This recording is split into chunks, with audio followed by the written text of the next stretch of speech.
Mayong buntag sa tanan, another day, another sharing na punta with Kuya Nico. Before we begin, join me in a short prayer. In the name of the Father, and of the Son, and of the Holy Spirit. Amen. Hail Mary, full of grace, the Lord is with you. Blessed are you among women, and blessed is the fruit of thy womb, Jesus. Holy Mary, Mother of God, pray for us sinners, now and at the hour of our death. Amen. In the name of the Father, and of the Son, and of the Holy Spirit. Amen. Thank you sa tanan, my brothers and sisters in our Lord Jesus Christ. And thank you, Lord, for another day nga naami karon. So, quick sharing ni Kuya Nico today will be taken din sa atong CCC, Catechism of the Catholic Church, mga igsoon. Okay? So, din na ta sa page 22, dinigyapan ta sa number 33 of our catechism. Okay? So, ang ingon din the topic is about the human soul, kalag nato nga mga tao dinhi sa kalibutan, mga igsuon. No, sa ingon din ana si Catechism of the Catholic Church nga the soul or kalag nato is the seed of eternity we bear in ourselves. It is irreducible to the merely material and can have its origin only in God. Again, the soul is the seed of eternity we bear in ourselves. It is irreducible to the merely material, can have its origin only in God. Okay? So, short reflection ta, sharing about ani nga part. Nga number one, the soul, the human soul that we have as mga tao is according to the Catholic faith, the Bible itself, it's the breath, ginhawa, breath of life that the Lord has given us through the moment that He has created us, mga igsoon, no?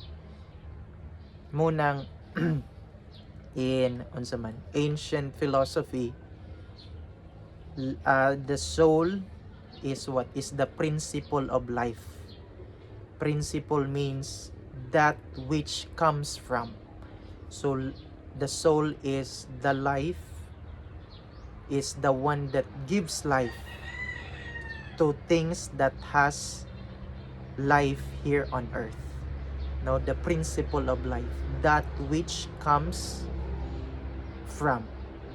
So diya nagikan ang kinabuhi nga naa dinhi sa kalibutan, mga igsoon. So the ancient philosophers named or distinguished three kinds of soul na itulo ka klase nga kalag, mga igsoon. Number one is the vegetative soul. So na vegetative, from the word vegetative, it means from the plants. As we all know nga, they are in science called the living things. So naa sila yung mga kalagpod, no?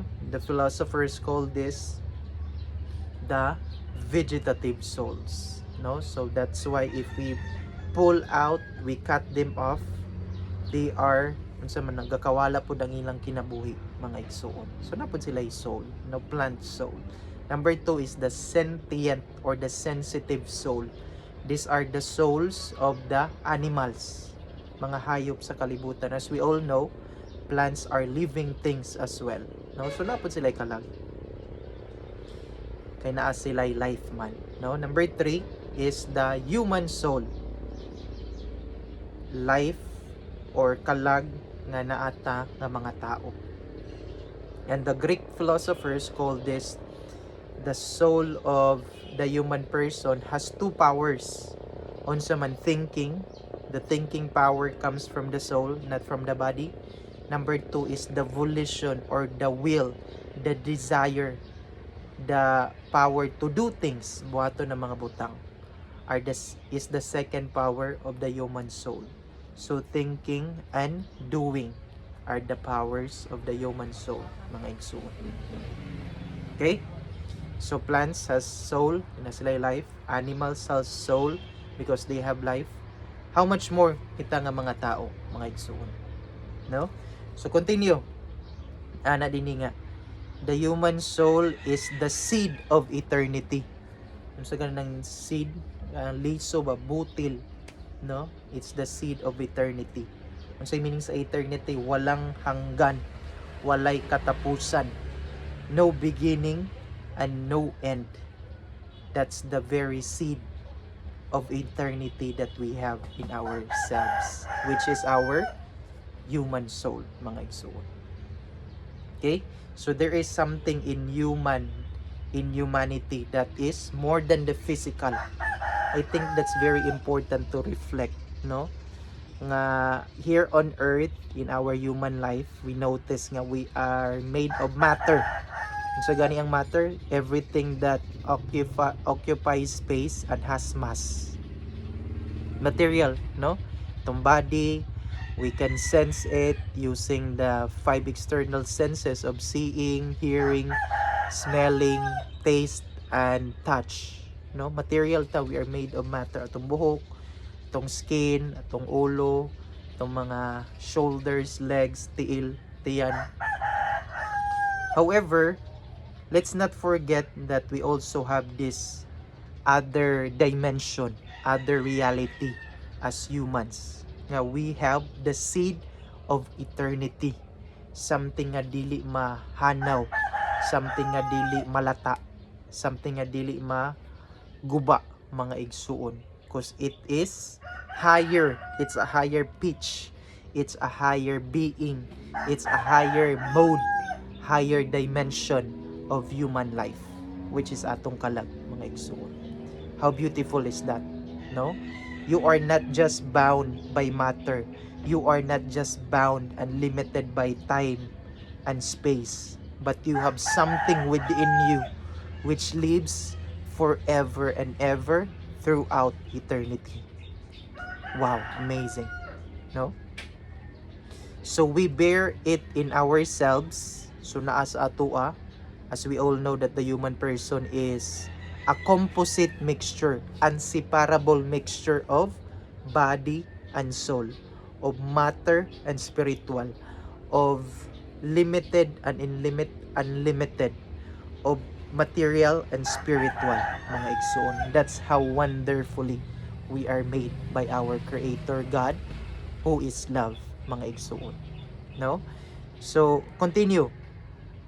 The human soul is irreducible to the merely material. So dili siya ma-reduce, dili siya mabutang, dili siya ma-lessen, mabutang, ma-reduce into material. So it's really a spiritual aspect, something beyond the material that we see here on earth, mga igsoon. Amazing, no? So therefore, if it is something immaterial, because it's not material, no? Material is something that is physically made here on earth. We encounter, we feel, we experience. But immaterial is the higher dimension, mga igsoon. It's a second, I would say, reality that we have, which is our human soul. So therefore, we cannot create it. We cannot reduce it into matter. Therefore, it's the Lord Himself, who is pure spirit, is the very origin and author of this human soul that we have, mga igsoon. No? Therefore, dili siya sayon nga masabtan, dili siya sayon nga tuuhan. However, even though it's hard to know, hard to understand, and hard to believe, it doesn't mean nga it's not true anymore, mga igsoon. No? Yes, we have soul, even though it is immaterial. Therefore, we cannot see it, we cannot smell it, we cannot hear it, we cannot taste it, we cannot touch it. But the human soul is true and real also, mga igsoon. True and reality, mga igsoon. So let's not lose sight of that reality that we have. no, as we unsa man aspired, as we work hard here in the earthly world that we live, let's not forget nga there is life after death, mga igsoon.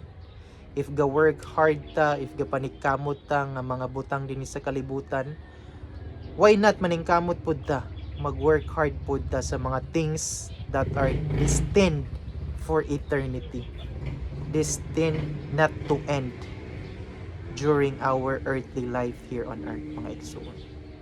No, I do believe this is the very mission of the Catholic Church, of the Catholic faith, to teach things that are spiritual, teach things that are immaterial, teach things that are beyond the human and material things that we experience here on earth, no? Metaphysica gani, metaphysics, go beyond the physical reality that you experience, mga igsoon. Again, dili na to gina-consider nga sayop mali ang dinhi sa kalibutan. Let's continue to do things here on earth for the glory of the Lord, for the love of the Lord that we have. And most especially, let's put it as our number one priority, no? Ang pag-prioritize sa mga butang nga for eternity, nga langit nun, nga dili mahuman, mga igsuon. No, as the Catholic Church teaches nga, seek ye first the kingdom of God, and everything shall be given unto you. So, si Lord sa ang una, then we'll know how to use, how to do, and how to handle our success, the gifts and the grace that we have here on earth. Kay kung yes, successful lagi ta, sapian lagi ta, pero kung maapod tayo Ginoo, then we do not know how to use them, ang igsoon, no? Munang the source of destruction, of war, of away, pagkabungkag sa pamilya ay kanang mga material pud nga success nga naata. Atong fame, atong honor, atong power, the pleasures that we have here on earth are good. But they should be secondary lang sa atong kalibutan o sa atong kinabuhi, mga igsoon. It should be the Lord who should be the dominant, the number one priority that we have on our day-to-day living, mga igsoon, no? So we hope and pray we grow in our relationship, in our communication, and our love with the Lord. Thank you so much, and God bless.